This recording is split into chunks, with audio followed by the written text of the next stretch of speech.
Real quick, I just want to say thank you. You guys met me a few months ago and embraced me and let me into the group. Since 2019, when I had my first manic episode, I haven't really hung out with people who aren't clinicians or nurses or doctors. And I got a bit overwhelmed and disappeared for a little bit. So thank you. People here who barely know me reached out to me and helped me, and we're back.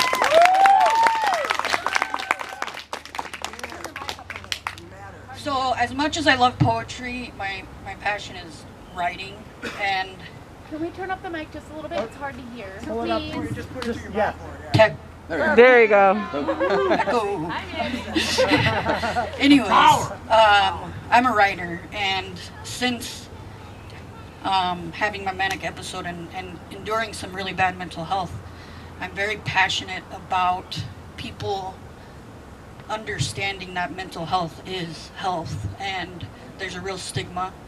And so I'm writing a book, and it's called My Gummy Worm Toothbrush. That's the toothbrush they give you so you don't kill yourself in the Psych ward. Anyways. Where do we pre-order? It's not ready yet. Anyways, so it's just a compilation of stories from the 42 psych hospitalizations that I've had in the last 5-6 years. And I just wanted to read you guys one, if that's okay. Yeah. It's called Psych Ward Monotony. It's about a day that I woke up in the psych ward, not sure how I got there, but knowing the routine, started again. I wake up confused and alone. I'm cold, not sure where I am. I've been here before. I know this place. I feel the walls again and realize exactly where I am. It's the rubber room, where I get placed for my own safety.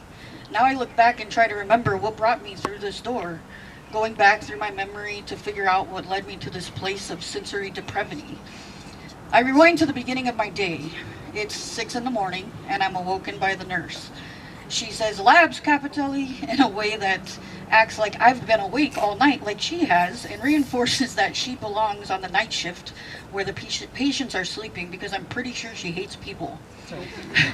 I have no idea what time it is, because there are only 2 clocks in the entire ward, and apparently I'll hurt myself with my own watch. I know the routine, so I very eagerly wait 5 minutes for the nurse Love-A-Lot to yell once more and hopefully remind herself to apply for a desk job. I splash some water on my face, hoping it'll wake me up out of this place, while knowing damn well this is where I belong.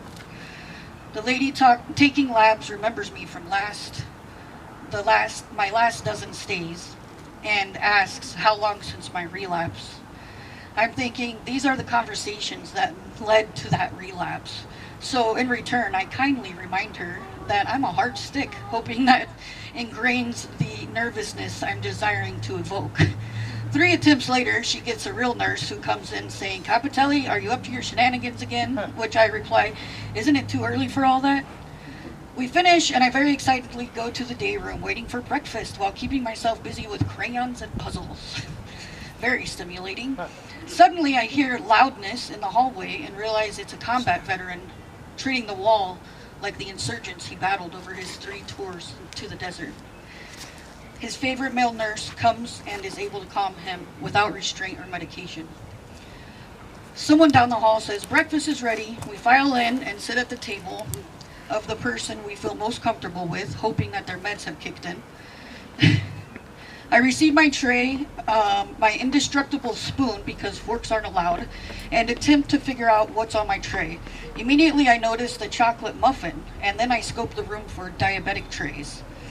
I found one, and he loves his sweets, so I carefully go to the table with my pocketed chocolate and discreetly offer to trade him for his coffee, all while using my ninja skills to hide my irresistible need to break the rules and trick the techs who are supposed to be watching us, with specific intent to stop this very thing from happening, while simultaneously restraining a patient as he continues to throw the contents of his tray around the room. With breakfast complete, a small break before we start out our amazing groups for the day. First group, art therapy, because drawing on paper with finger paint is in my 30s is absolutely the cure for my PTSD-induced psychosis. A couple more groups, a meeting with the doctors, and then lunch. Not much different than breakfast, except I trade my sugar cookie for a 6-ounce diet soda because I want the bubbly sensation of carbonation to hit my throat and then my ears with such satisfaction. If there's one thing this place is good for, it's appreciation for the small things in life. More meetings, more groups, more patients breaking down, having the necessary intervention to ensure their safety and ours.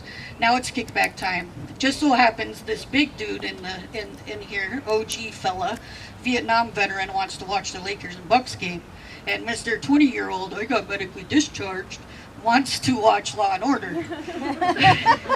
Don't forget, there's a good reason we are in this place, and mostly against our will. So Big Boy Vietnam stands up just to my left, where my peripheral can barely keep track of him, and begins to tell Mr. Medical Discharge that he hasn't earned his right to control the TV. Essentially, in a very aggressive way, pulls rank on him while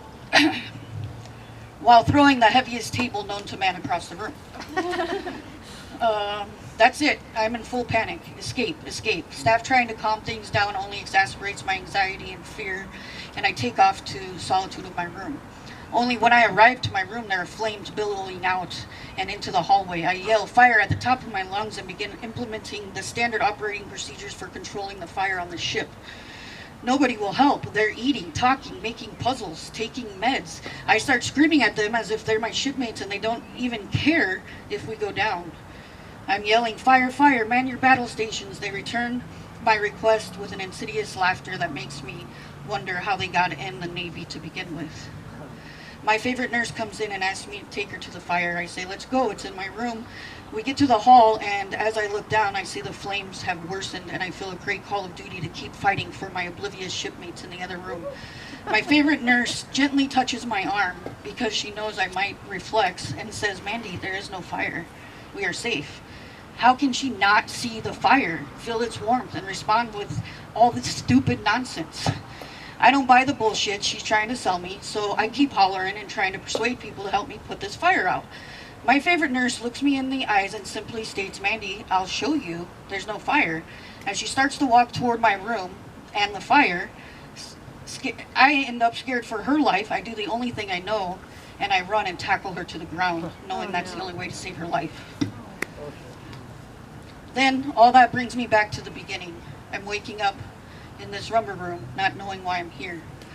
The safety rubber room. I start calling for help. My favorite nurse comes in and tells me what happened yesterday and explains that they had to restrain and medicate me for the safety of myself and others. Now I know only one thing for sure. I'm not going home today. More mundane meals, awkward groups, and labs while the doctors try to figure out how to fix me. They take me to my room, which to my surprise is fully intact and not engulfed in flames, and I start writing. I write down this experience, the confusion I have around hallucinations, and a terror that I tackled an innocent nurse. So I write it down. It calms me down. I like writing it down. I feel at peace, and like I'm once again experiencing life in the psych ward of the VA hospital in a way that might just answer all of these questions. Writing makes me feel safe. I hear the intercom turn on and they say, dinner, come to dinner. And I move along like nothing happened, trade my ice cream for an extra piece of meat.